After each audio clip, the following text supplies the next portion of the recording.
Hello everyone. मेरा नाम है विनीत और मैं आज आपके साथ डिस्कस करने वाला हूं एक बहुत ही इम्पोर्टेंट टॉपिक जिसका नाम है bank.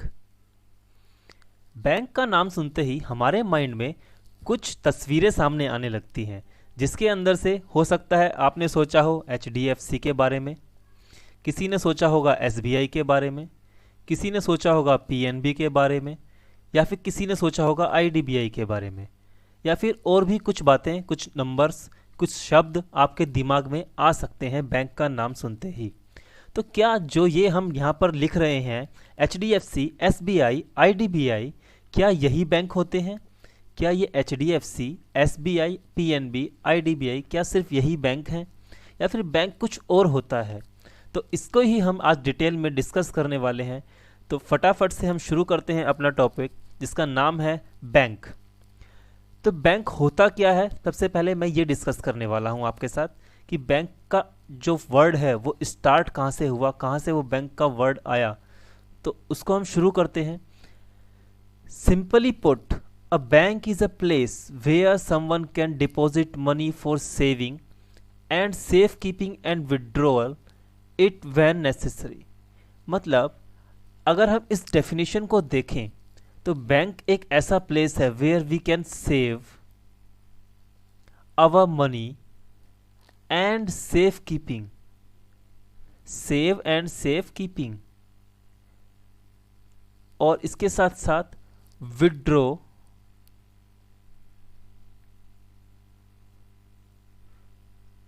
When necessary, when required लिख सकते हैं हम यहाँ पे। तो मतलब कि बैंक एक ऐसा प्लेस है जहां पर हम अपना पैसा, अपना मनी को सेव करते हैं, उसकी सुरक्षा करते हैं, और जब हमें ज़रूरत हो तो हम उसको वापस निकाल भी सकते हैं। ठीक है, तो ये बैंक की एक लेमन लैंग्वेज में एक कॉमन सी डेफिनेशन है। इसके बाद क्या है, bank page the depositor an interest in return for depositing the money. अब ऐसा नहीं है कि आपने बैंक में अपना मनी डिपॉजिट किया, बैंक में अपना पैसा सेव किया तो बैंक उसको रख लेगा और आपको उसका कोई बेनिफिट नहीं होगा। नो, अगर आप बैंक में अपना पैसा सेव करते हो तो वहाँ पे आपको क्या मिलेगा? इंटरेस्ट मिलेगा। यानी कि बैंक आपका पैसा अपने पास रखेगा और साथ में आपको कुछ एडिशनल पैसा भी देगा। उस एडिशनल पैसे को हम क्या बोलते हैं? इंटरेस्ट बोलते हैं। आगे क्या बोल रहा है, if an account holder needs money over and above his saving for say buying a house, a car or starting a business, then bank also lend money to him। अब क्या बोल रहा है कि बैंक का एक काम तो हो गया कि हम वहाँ पर पैसा क्या करते हैं? सेव करते हैं। लेकिन अब मान लीजिए मुझे कोई घर परचेज करना है, मुझे कोई गाड़ी परचेज करनी है, अपना बिजनेस स्टार्ट करना है, तो उस केस के अंदर मुझे पैसा थोड़ा ज़्यादा चाहिए। तो हो सकता है कि उतना पैसा मेरे पास बैंक में सेव ना हो। तो उस केस के अंदर बैंक मुझे बोलेगा कि कोई बात नहीं, आपको अपना घर लेना है, अपनी गाड़ी लेनी है, बिजनेस स्टार्ट करना है, तो हम उसके लिए आपको लोन देंगे। क्या देंगे? लोन देंगे। यानी कि बैंक मुझे एक्स्ट्रा पैसा देगा, लैंड करेगा, मनी उधार देगा। ठीक है, तो ये भी एक फीचर है बैंक का। This is called as loan. The loan is given to the borrower. Loan किसको दिया जाता है? Loan is given to the borrower, उधार लेने वाले को। An interest has to be paid for the loan. अब जैसे बैंक में हम पैसा डिपॉजिट कर रहे हैं, हम बैंक को पैसा दे रहे हैं, तो बैंक हमें इंटरेस्ट दे रहा है। वैसे ही अगर बैंक हमें पैसा देगा तो हमें भी तो बैंक को इंटरेस्ट देना पड़ेगा ना। तो ये वही बोल रहा है कि इंटरेस्ट हमें बैंक को देना पड़ेगा। The interest is the amount paid by the borrower to the bank for availing the loan and is usually a fixed percentage of the amount borrowed। ठीक है, अब क्या बोल रहा है? इंटरेस्ट होता क्या है? इंटरेस्ट एक फिक्स्ड परसेंटेज होता है, एक परसेंटेज की फॉर्म में होता है इंटरेस्ट। कि अगर मैंने, मान लेते हैं हम 10% का इंटरेस्ट है, तो अगर मैंने 100 रुपीज़ लोन लिया तो 100 का मैं 10% इंटरेस्ट दूंगा, यानी कि 10 रुपीज़ मुझे इंटरेस्ट देना पड़ेगा। ठीक है, for a salaried person a loan is deducted in equated monthly installment. जो एक सैलरीड पर्सन होते हैं उनके केस के अंदर लोन हमारा इक्विटेड मंथली इंस्टॉलमेंट, जिसको हम क्या बोलते हैं, जिसको हम ईएमआई बोलते हैं, ईएमआई बोलते हैं, उसके रूप में डिडक्ट किया जाता है। यानी कि जैसे ही आपकी सैलरी आएगी तो हम उसमें से एक इक्विटेड मंथली इंस्टॉलमेंट के नाम से कुछ पैसा डिडक्ट कर लेंगे, जिससे आपकी लोन की रीपेमेंट होगी। यानी कि आपने अगर 10 लाख रुपीज़ लोन लिया तो आपकी सैलरी जैसे ही महीने दिन आएगी तो हम उसमें से 10,000 रुपये या फिर 20,000 रुपये हर महीना डिडक्ट कर लेंगे, तो उससे आपका लोन का अमाउंट कम होता रहेगा। ठीक है, तो ये एक लेमन की लैंग्वेज में, एक नॉर्मल सी सरल सी भाषा में बैंक का मतलब था। हम एक बार फटाफट से रिवाइज करते हैं। बैंक का मतलब एक ऐसा प्लेस जहाँ पर सेविंग की जाती है अपने पैसे की, ताकि और साथ साथ उसकी सुरक्षा होती है, सेफ कीपिंग होती है, और ज़रूरत पड़ने पर हम उस पैसे को विड्रॉ भी कर सकते हैं। इसके साथ साथ लोन, हमें बैंक लोन भी देता है। यानी कि जब तक मेरे पास पैसा है तब तक तो ठीक है, अगर मेरे पास पैसा नहीं है और मुझे घर परचेज़ करना है, मुझे गाड़ी परचेज़ करनी है, या मुझे कोई बिजनेस स्टार्ट करना है, तो उसमें मुझे बड़ा ज़्यादा अमाउंट चाहिएगा। तो ज़्यादा अमाउंट यूज़ करने के लिए मेरे पास होना चाहिए, लेकिन मेरे पास नहीं है, तो मैं बैंक से उधार भी ले सकता हूँ। तो उसको क्या बोलता है बैंक? उसको बोलता है बैंक लोन। उस लोन के ऊपर मुझे इंटरेस्ट पे करना पड़ता है, जो कि परसेंटेज की फॉर्म में होता है। और जो सैलरीड पर्सन है उनके लिए ईएमआई का ऑप्शन अवेलेबल है। यानी कि इक्विटेड मंथली इंस्टॉलमेंट के अंदर वो अपना पैसा कटवा सकते हैं अपनी सैलरी में से, जिससे कि उनके लोन की अमाउंट की रीपेमेंट हो जाती है। तो ये था हमारा एक सिंपल सा इंट्रोडक्शन बैंक का। अब हम बात करते हैं ओरिजिन ऑफ बैंकिंग की। बैंकिंग की शुरुआत कहाँ से हुई? ये बैंक जो आज हम यूज़ कर रहे हैं वो स्टार्ट कहाँ से हुआ, हम उसके बारे में यहाँ पर डिस्कस करेंगे।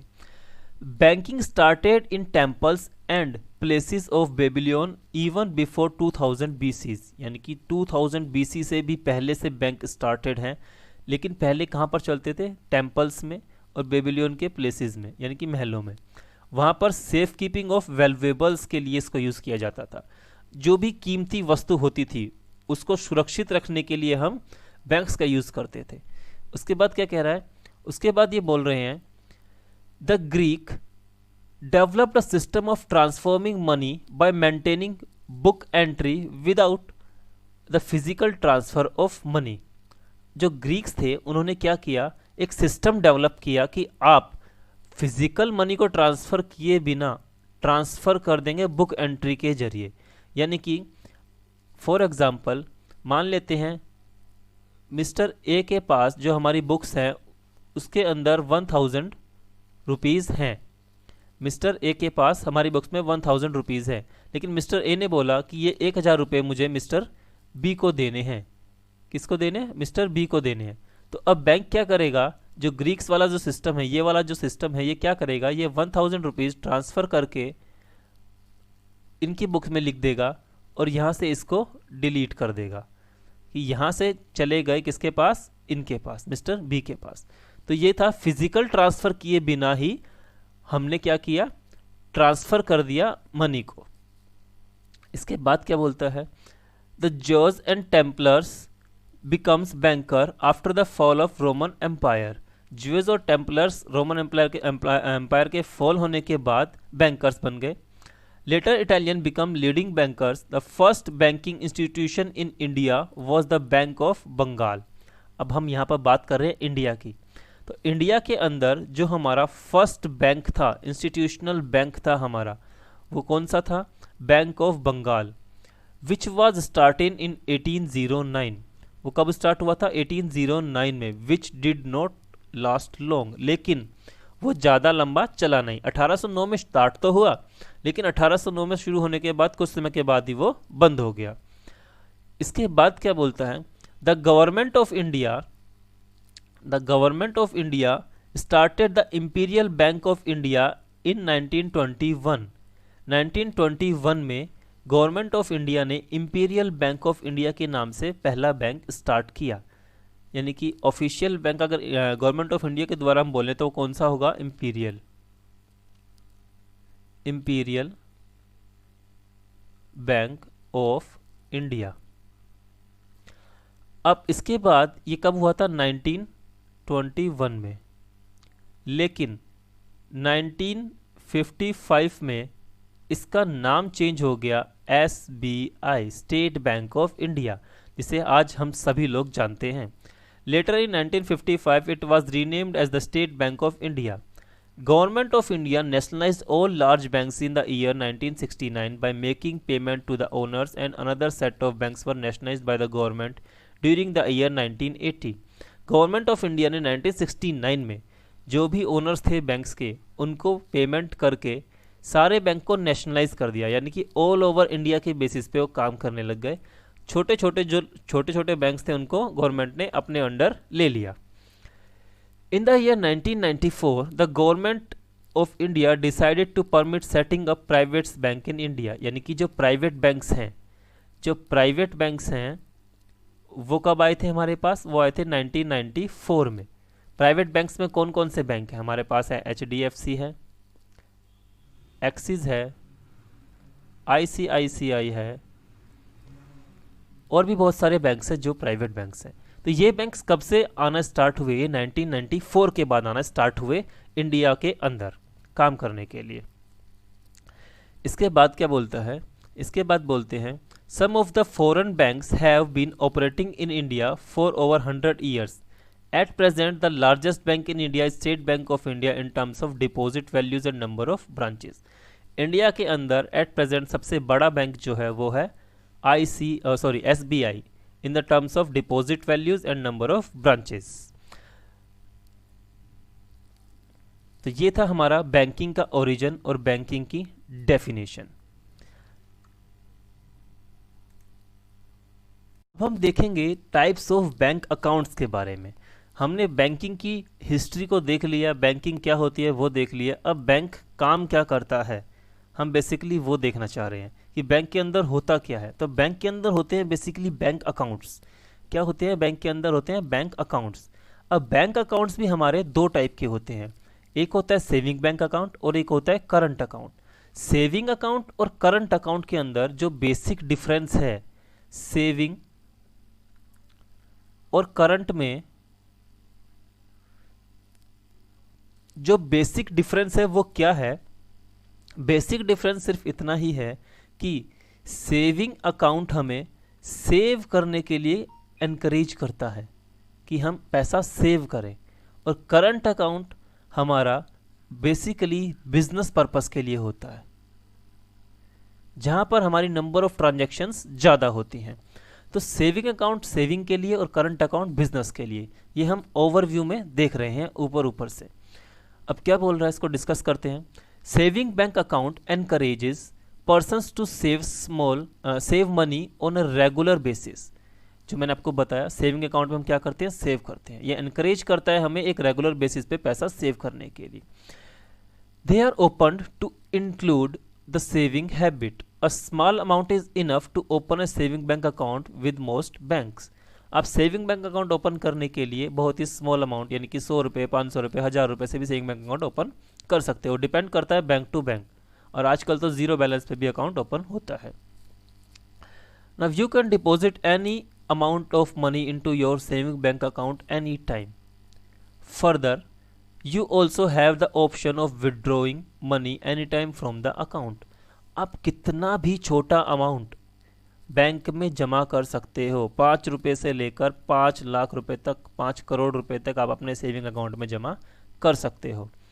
जितना भी आपको जमा करना है कितना भी कर सकते हो। Normally salaried individuals, students, housewives, retirees among other hold saving bank account। Normally कौन कौन सेविंग अकाउंट रखता है? इंडिविजुअल सैलरीड, जिस सैलरी पे काम करता है, स्टूडेंट्स रखते हैं, हाउसवाइफ्स रखती हैं, रिटायर जो हो गए हैं पर्सन वो रखते हैं सेविंग बैंक अकाउंट, ताकि वो उनका पैसा सेव रह सके। Deposit made in saving bank account earn interest. जो सेविंग बैंक अकाउंट है यहाँ पे हमें क्या मिलता है? यहाँ पे हमें इंटरेस्ट भी मिलता है। ठीक है, earn interest normally paid twice a year by the bank. Bank हमें साल में 2 बार इंटरेस्ट देता है, हर 6 महीने में इंटरेस्ट कैलकुलेट करके हमारे अकाउंट पर डिपॉजिट कर देता है। आजकल की डेट में बैंक 4 बार देता है, क्वार्टरली बेसिस पे भी इंटरेस्ट प्रोवाइड करता है। वो डिपेंड करता है bank to bank. Saving bank account में have some restrictions like limited number of deposits and withdrawals during a particular period. तो यानी कि अब ये क्या बोल रहा है, अब ये बोल रहा है कि जो सेविंग बैंक अकाउंट है यहाँ पे कुछ रिस्ट्रिक्शंस हैं। क्या रिस्ट्रिक्शंस हैं? नंबर ऑफ डिपॉजिट लिमिटेड है और विड्रॉवल्स भी लिमिटेड है, यानी कि number of deposits and withdrawals हमारे यहाँ पर लिमिटेड है। आप एक सीमित संख्या तक ही बैंक में जाकर हर महीने डिपॉजिट करा सकते हो, विड्रॉ करा सकते हो। ऐसा नहीं है कि आप डेली चले जाएं कि आज मुझे 500 जमा करने हैं, अगले दिन फिर चले जाएं मुझे 400 रुपये जमा करने हैं, या मुझे 50,000 जमा करने हैं, 1 लाख जमा करने हैं। तो ऐसा नहीं होगा। अगर आप ऐसा करेंगे तो बैंक उसके लिए आपसे चार्जेस लेना स्टार्ट कर देगा। तो ये एक रिस्ट्रिक्शन है यहाँ पर सेविंग बैंक अकाउंट की। तो अब बात करते हैं करंट अकाउंट के बारे में। सेविंग बैंक अकाउंट का टॉपिक सिर्फ इतना सही था। Current accounts are generally opened by businessmans. Current account किसके लिए होता है? बिजनेसेस के लिए होता है। तो कंपनीज के लिए होता है। कंपनीज बिजनेस एक ही बात है। Typically the balances mentioned in these accounts do not earn any interest. यहाँ पर हमें क्या नहीं मिलता? यहाँ पर हमें इंटरेस्ट नहीं मिलता। करंट अकाउंट में जो भी आप बैलेंस रखोगे उस पर आपको कोई भी इंटरेस्ट नहीं मिलेगा। Also, account holders are given the facility to overdraw, that is withdraw a higher sum than is available from their current account.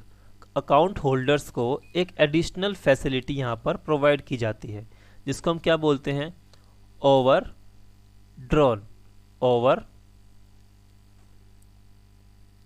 Drawn की फैसिलिटी। यानी कि जितना आपके अकाउंट में बैलेंस है, मान लीजिए मेरे अकाउंट में 5,000 रुपये का बैलेंस है, लेकिन मुझे 7,000 रुपये की रिक्वायरमेंट आ गई, किसी पार्टी को पेमेंट करना है, तो मैं 7,000 रुपये भी विड्रॉ कर सकता हूं। तो इस फैसिलिटी को क्या बोलते हैं? ओवरड्रॉन फैसिलिटी बोलते हैं।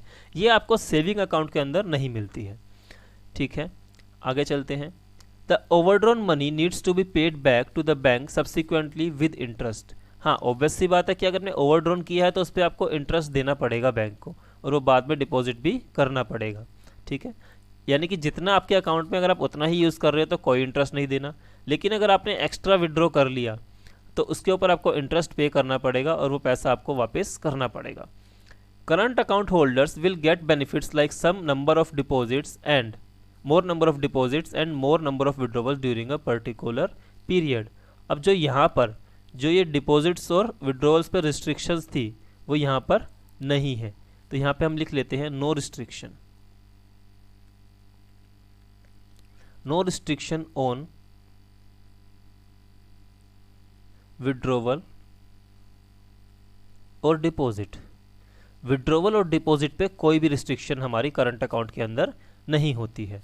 तो ये हमारे दो टाइप के बेसिक बैंक अकाउंट्स हैं जिसको हम बोलते हैं सेविंग अकाउंट और करंट अकाउंट। लेकिन अगर आप बैंक में जाते हो तो वहाँ पे आपको इसके अंदर भी वैरायटीज़ मिलती हैं, premium saving account, premium current account. तो वो एडिशनल फीचर्स के साथ बैंक आपको प्रेजेंट करता है अपनी सोर्स ऑफ इनकम को बढ़ाने के लिए। लेकिन बेसिक जो टाइप है बैंकिंग अकाउंट्स के वो यही दो हैं, सेविंग अकाउंट और एक करंट अकाउंट।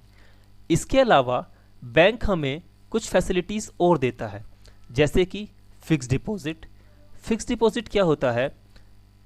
फिक्स डिपॉजिट का मतलब एक ऐसा डिपॉजिट जो कि हम एक फिक्स टाइम के लिए कर देते हैं बैंक में और उस पर हमें एक्स्ट्रा इंटरेस्ट मिलता है as compare to saving bank account. तो इसको थोड़ा सा रीड कर लेते हैं। In a fix deposit the depositor invest a lump sum amount with the bank for a predetermined period. एक प्रीडिटरमाइंड पीरियड के लिए एक लमसम अमाउंट, एक इकट्ठा अमाउंट बैंक में डिपॉजिट किया जाता है। The bank offers a fixed return interest rate for the same. Typically the rate is higher than what is offered the saving bank account holder. यानी कि फिक्स डिपॉजिट, एफडी हम इसको short form में बोलते हैं। फिक्स डिपॉजिट के अंदर क्या होता है? एक तो लमसम हमें डिपॉजिट करना पड़ता है, एक फिक्स टाइम पीरियड होता है। फिक्स क्या होता है? टाइम पीरियड होता है, उसके लिए हमें डिपॉजिट करना पड़ेगा और यहाँ पे हमें क्या मिलेगा? फिक्स्ड रेट ऑफ इंटरेस्ट जो कि हाई होगा as compare to saving bank account. S B मतलब saving bank account, as compare to saving bank account. यानी कि फिक्स डिपॉजिट में पैसा हम तब इन्वेस्ट करें जब हमारे पास कुछ समय तक उस पैसे की रिक्वायरमेंट ना हो। मान लेते मेरे पास 1 लाख रुपए पड़ा है और मुझे 1 साल तक वो पैसा नहीं चाहिए, तो अगर मैं उसको अपने सेविंग बैंक अकाउंट में डालूंगा तो सेविंग बैंक अकाउंट में मुझे ब्याज मिलेगा सिर्फ 3% या 4%।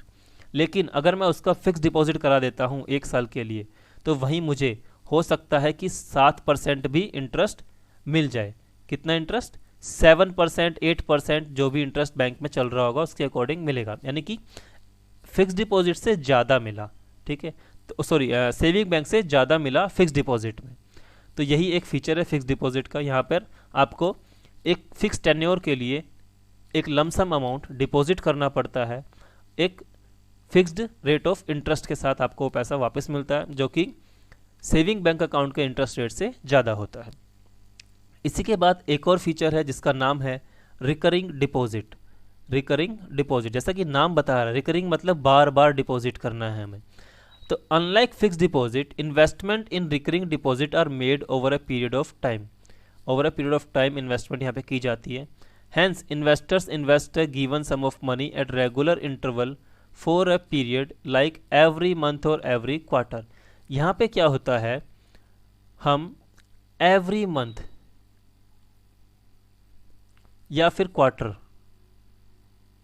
every month या फिर क्वार्टर कुछ एक फिक्स्ड अमाउंट डिपॉजिट करते हैं। कहाँ पर? बैंक के अंदर। यानी कि मान लेते हैं मैं 500 रुपये हर महीना बैंक में जमा करा रहा हूँ, तो वहाँ पे भी मुझे सेविंग बैंक से तो ज़्यादा इंटरेस्ट मिलेगा, लेकिन एफडी से थोड़ा सा कम मिलता है। और यहाँ पे मैं हर महीने जमा कराता हूँ, इकट्ठा पैसा मुझे नहीं देना है। ठीक है, और इंटरेस्ट भी मुझे जैसे जैसे मैं जमा कराऊंगा उसी जो डिपॉजिटेड अमाउंट होगा उसके ऊपर मिलता जाएगा। ये भी एक प्री डिटरमाइंड पीरियड के लिए ही होता है कि मुझे 1 साल तक जमा कराने हैं, 2 साल तक कराने हैं, 3 साल तक कराने हैं। तो ये होता है हमारा रिकरिंग डिपॉजिट। रिकरिंग मतलब हर एक इंटरवल के बाद, चाहे वो 1 महीने का इंटरवल हो, चाहे वो क्वार्टर का इंटरवल हो, चाहे वो 6 महीने का इंटरवल हो, तो मुझे उस तरीके से पैसा जमा कराना होता है। तो ये दूसरा फीचर है जो हमें बैंक प्रोवाइड करते हैं, फैसिलिटी है हमारी बैंक की जो हमें प्रोवाइड की जाती है बैंक की तरफ से। इसके साथ साथ बैंक हमें इलेक्ट्रॉनिक बैंकिंग की भी फैसिलिटी देता है। इलेक्ट्रॉनिक बैंकिंग यानी कि इंटरनेट बैंकिंग जिसको हम बोलते हैं, इससे हम क्या कर सकते हैं, हम इसके through checking bank balance, checking the banking transactions, bill payment facility like electronic bill, telephone bill payment, money transfer from one bank to another bank account, requesting for checkbook to be sent to your house। यानी कि जो काम हम bank में जाकर करते हैं, अपना बैंक का बैलेंस पता करना, ठीक है, और कुछ ट्रांजेक्शन्स करनी है मुझे, कि ट्रांजेक्शन चेक करनी है मुझे कि उसका ट्रांजेक्शन का क्या हुआ, जो मैंने पैसा डिपॉजिट कराया था वो आया कि नहीं आया, या फिर मुझे बैंक में जाके बिल की पेमेंट करनी है अपनी, या फिर मुझे मनी ट्रांसफ़र करने है किसी और अकाउंट में, या फिर मुझे चेकबुक के लिए रिक्वेस्ट करनी। तो मुझे पहले बैंक में जाना पड़ता था, लेकिन अब ऐसा नहीं है। अब मुझे इलेक्ट्रॉनिक बैंकिंग, जिसको हम इंटरनेट बैंकिंग भी बोलते हैं, इंटरनेट बैंकिंग भी बोलते हैं, की फैसिलिटी मुझे बैंक ने दी, और उसके ज़रिए मैं ये सारे काम अपने घर बैठे ही अपने लैपटॉप से, अपने मोबाइल से कर सकता हूँ। आजकल हमें एक फैसिलिटी और मिलती है जिसको हम क्या बोलते हैं, मोबाइल बैंकिंग। उसमें भी यही ऑलमोस्ट सारे फीचर्स होते हैं। ओके, तो ये था हमारा बैंकिंग अकाउंट और बैंक में क्या क्या फैसिलिटीज़ हमें अवेलेबल होती हैं उसके बारे में टॉपिक। अभी हमने जो डिस्कस किया सेविंग अकाउंट, करंट अकाउंट के बारे में, तो अब हम बात करते हैं यहाँ पर कि कैसे वो बैंक अकाउंट ओपन होता है। How to open a bank account, हम वो बैंक अकाउंट कैसे ओपन करेंगे। तो to become a bank account holder, हमें बैंक अकाउंट होल्डर बनने के लिए एक अकाउंट ओपनिंग फॉर्म को फिल करना होता है। साथ में necessary documents like copies of address proof, identity proof along with photograph etcetera हमें जाकर बैंक में डिपॉजिट करानी पड़ती है। तो हमें बैंक अकाउंट ओपन करने के लिए क्या क्या चाहिए होगा। तो नंबर 1 है, सबसे पहले हमें चाहिएगा अकाउंट ओपनिंग फॉर्म। नंबर 2 हमें अपने प्रूफ चाहिएंगे, आईडी प्रूफ, एड्रेस प्रूफ, ठीक है। और इसके साथ साथ नंबर 3 हमें अपनी फोटोग्राफ। ये 3 डॉक्यूमेंट एक बहुत ही इंपॉर्टेंट रोल प्ले करते हैं बैंक अकाउंट को ओपन करने में। तो बैंक अकाउंट ओपन करने के लिए 3 डॉक्यूमेंट्स हम क्या करेंगे, साथ में लेकर बैंक में जाएंगे और वहां पर इसको डिपॉजिट करा देंगे।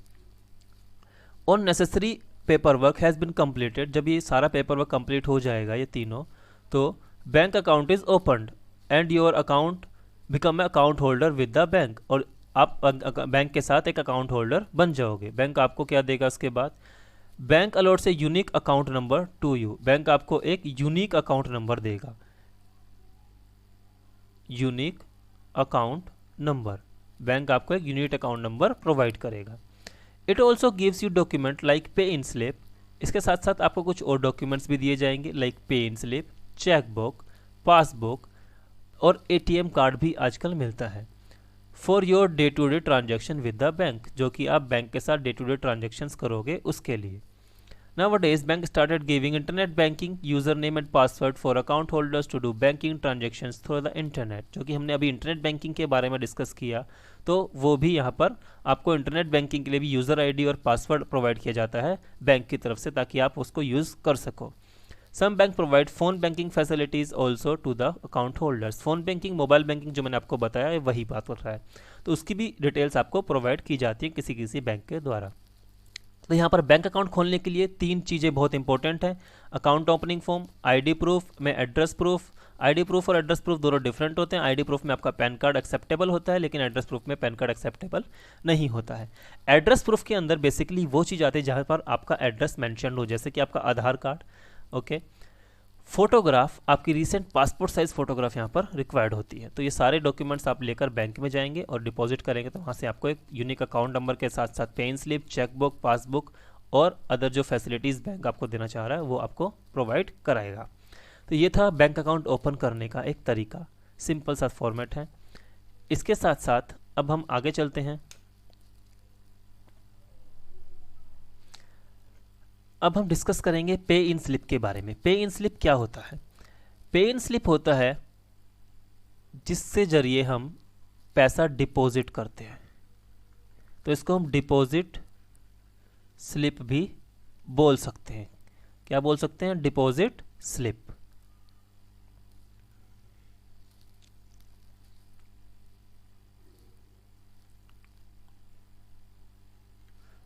तो इसके अंदर क्या क्या आएगा? इसके अंदर फिल्स होते हैं, नेम ऑफ अकाउंट होल्डर का नाम फिल होगा, bank account number, bank branch name, deposit की date, amount to be deposit in words and figures, signature of depositor who deposit money, denomination of currency, details of cheque which are to be deposited. ये सारी information इसके अंदर आती है। ये इसका एक स्पेसिमेन है, एक एग्जाम्पल है इसके अंदर क्या क्या आएगा। देखो, ऊपर बैंक का नाम ऑलरेडी लिखा होता है, यहाँ पे सिर्फ हमें ब्रांच मेंशन करनी है। अकाउंट होल्डर की ब्रांच जहाँ पे उसका अकाउंट है, यहाँ पे डिपॉजिट करने वाली ब्रांच। हो सकता है कि मेरा अकाउंट है दिल्ली ब्रांच में, ठीक है, लेकिन पैसा जो डिपॉजिट हो रहा है वो हरियाणा ब्रांच से हो रहा है, तो मैं यहाँ पे लिखूंगा अकाउंट होल्डर ब्रांच दिल्ली और डिपॉजिट इन ब्रांच हरियाणा। यहाँ पे मैं डेट डालूंगा, अकाउंट नंबर यहाँ पर आएगा, ऊपर नेम आएगा एज बैंक अकाउंट, यहाँ पर नेम आएगा, ठीक है। Telephone number, mobile number, bank and branch, यहाँ पे हम चेक की इन्फॉर्मेशन, अगर चेक डिपॉजिट करना है तो मुझे यहाँ पे चेक की इन्फॉर्मेशन भरनी है, बैंक एंड ब्रांच, किस बैंक का चेक है, किस ब्रांच का है, चेक नंबर डालना है। अगर मैं कैश भर रहा हूँ तो कैश की इन्फॉर्मेशन मुझे यहाँ पे देनी है। 1000 के नोट तो चलते नहीं है, 2000 के नोट कितने हैं, 500 के कितने हैं, 100 के कितने हैं, 50 के कितने हैं, सब इन्फॉर्मेशन यहाँ पर डाल के टोटल, और यहाँ पर टोटल उसका लिखना है। Amount in rupees in words, यहाँ पे वर्ड्स लिखना है, कितने हैं, 10,000 रुपीज़, इस तरीके से। यहाँ पे सिग्नेचर ऑफ डिपॉजिटर मुझे यहाँ पर साइन करने होंगे, और सेम इन्फॉर्मेशन यहाँ पर भी भरनी है, date, branch name, account number, और यहाँ पे पर्टिकुलर्स, अगर चेक है तो चेक का और कैश है तो कैश का, टोटल। बस सिग्नेचर मेरे यहाँ पर ही होंगे। इसके बाद बैंक यहाँ पर आपको एक स्टैंप लगाएगा, और स्टैंप लगा के आपको ये वाली जो स्लिप है, जो ये वाली स्लिप है, ये स्लिप आपको रिटर्न कर देगा बैंक आपके रिकॉर्ड के लिए, और ये स्लिप बैंक अपने पास रख लेता है, ठीक है, तो ये स्लिप होती है हमारी पैसा डिपॉजिट कराने के लिए। इसके बाद हमारी एक ये स्लिप है जिसको हम बोलते हैं विड्रोवल स्लिप। क्या बोलते हैं? Withdrawal, saving account withdrawal form. इसके अंदर वही सेम ब्रांच डालनी है, डेट डालनी है, अकाउंट नंबर डालना है, पे सेल्फ ओनली, सेल्फ ओनली यानी कि जिसका अकाउंट है सिर्फ उसी को पैसा मिलेगा। यहाँ पे रुपीज़ आएंगे, कितना पैसा निकालना है, यहाँ पे वर्ड्स में आ जाएगा, सॉरी यहाँ पे वर्ड्स में, यहाँ पर फिगर्स में आ जाएगा। यहाँ पे पेइंग ऑफिसर अपने साइन करेगा, यहाँ पे अकाउंट होल्डर साइन करेगा, यानी कि मेरे साइन यहाँ पर होंगे अगर मैं अकाउंट होल्डर हूँ तो। यहाँ पे नेम ऑफ अकाउंट होल्डर, उसका एड्रेस और फ़ोन नंबर। तो ये क्या है हमारी? ये है विड्रोवल, विड्रो स्लिप। इससे हम पैसा विड्रॉ कर सकते हैं बैंक से। इसके बाद बैंक हमें प्रोवाइड करता है एक पासबुक। पासबुक क्या होती है? The passbook becomes passbook gives a record of all the transaction that have been made in your account. आप अपने अकाउंट में जितनी भी ट्रांजैक्शंस करेंगे वो सारी कहाँ पर शो होंगी? पासबुक में। यहाँ पे आपका अकाउंट नंबर लिखा जाएगा, उसके बाद पर्टिकुलर्स, यहाँ पे पर्टिकुलर्स आएंगे, ट्रांजैक्शन किस चीज़ की थी उसकी डिटेल्स आएंगी, जैसे एटीएम विड्रॉवल, कैश डिपॉजिट, ये सब। यहाँ पे डेट्स आएंगी उस ट्रांजैक्शन की। विड्रॉवल होगा तो अमाउंट इधर आएगा, डिपॉजिट होगा तो अमाउंट इधर आएगा, और उसके बाद जो बैलेंस बचा होगा वो यहाँ पर आएगा। इनिशियल्स में पहले जब हैंडमेड पासबुक चलती थी तो यहाँ पर अकाउंटेंट सॉरी कैशियर जो है बैंक का वो साइन करता था, लेकिन आज की डेट में इस कॉलम का कोई भी यूज़ नहीं है क्योंकि पासबुक प्रिंटेड आती है, हमारी सिस्टम प्रिंट करता है, तो वहाँ पर साइन की रिक्वायरमेंट नहीं होती है। इसके साथ साथ बैंक हमें देता है एक एटीएम कार्ड और डेबिट कार्ड, हम जिसको बोलते हैं। एटीएम कार्ड और डेबिट कार्ड क्या होता है? ये एक तरह का प्लास्टिक मनी होता है। इसके जरिए हम कैश विड्रॉ कर सकते हैं एटीएम से, या फिर कहीं पर परचेज कर सकते हैं किसी भी शॉपिंग प्लेस के ऊपर। हम शॉपिंग कर सकते हैं इससे, पेट्रोल डला सकते हैं, मूवीज़ देखने जा सकते हैं, और भी काफ़ी जगह पर यूज़ कर सकते हैं। इसको हम प्लास्टिक मनी भी बोलते हैं।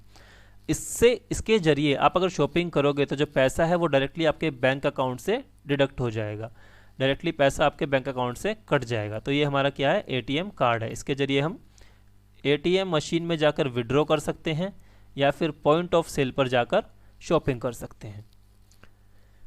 इसके बाद है हमारी चेक बुक। चेक बुक एक इंस्ट्रूमेंट होता है, बैंकिंग इंस्ट्रूमेंट जिसको हम बोलते हैं चेक को।